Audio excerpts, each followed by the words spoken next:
Good afternoon, class. My name is John Higgins. I'm a captain in the United States Air Force in the Air National Guard. Currently, I'm assigned to the 171st Security Forces Squadron out of Pittsburgh, Pennsylvania. I've been with the 171st Air Refueling Wing for about 16 years now, my entire career. Monday through Friday, I'm assigned as a GS-12 federal technician as a squadron commander and then the anti-terrorism officer for the wing as well. So my career so far has spanned 16 years full-time with the Air National Guard. I began as an intelligence analyst, and then I worked my way up from there to tech sergeant before receiving my commission. And then once I received my commission, I worked in intelligence as an intelligence officer for 2 or 3 years. And then I moved to the medical group as a medical administrative officer for a short period of time, a little less than a year. And then I moved to the Security Forces Squadron, where I've been for about going on 6 years now. I've had the opportunity to serve in a number of roles within the Air Force that have given me experience in air power, national security, warfare, and joint operations that we're talking about in this class and in some of the self-paced classes. I've deployed 7 times in my career, and each one was kind of unique in my experience and my exposure to a number of the concepts that we've talked about so far in the SOS course. For instance, I've seen some strategic level air power when I worked in the KOC during some of the periods of time where we had the highest mobility operations since World War II. But then I've also worked with the Army at a kind of a tactical ground level on a number of times, a number of different occasions in regards to force protection and security following 9/11. One of the advantages of both coming from intel and security forces is that I have the exposure to some of those joint operations and how kind of they fit together with the Air Force as well. And this is both during wartime combat operations and exercises as well. One of the most important concepts that I've taken away so far from some of the self-paced courses was the concept of air-mindedness. I believe this concept, coined by General Arnold, still can apply today as a fundamental difference and kind of a foundation to build upon that separates us from other services.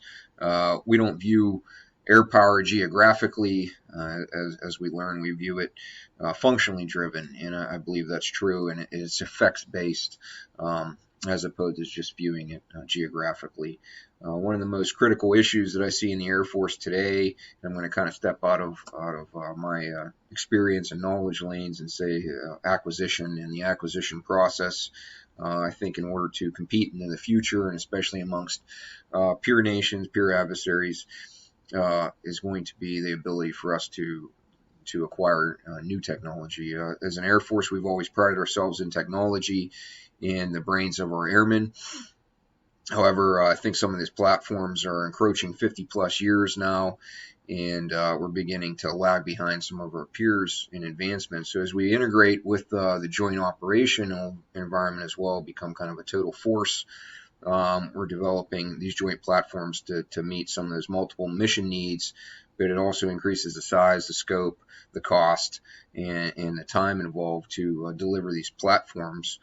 So by the time some of these platforms hit the ground, we've already surpassed 20 plus years, 25 years. And right now, for instance, the Air Force is trying to learn how to become more agile. So processes such as Lean, Six Sigma, and some of the newer business processes that are out there now are applying to the Air Force, and consolidating contracts into a single source system, for instance, is one of the things that they're working on right now, and I think that's important moving into the future.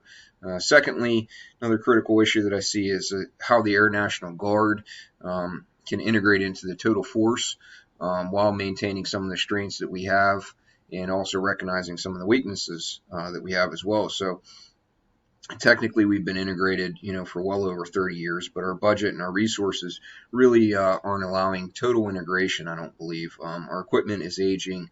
Our airmen are experiencing burnout from multiple deployments, and also a life that consists of civilian employment and military employment as well.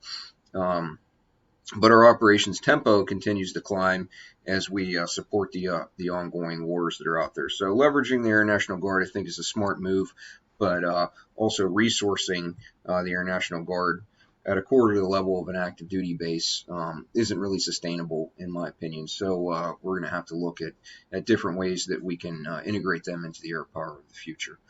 All right, thank you, and I look forward to working with all of you during this course.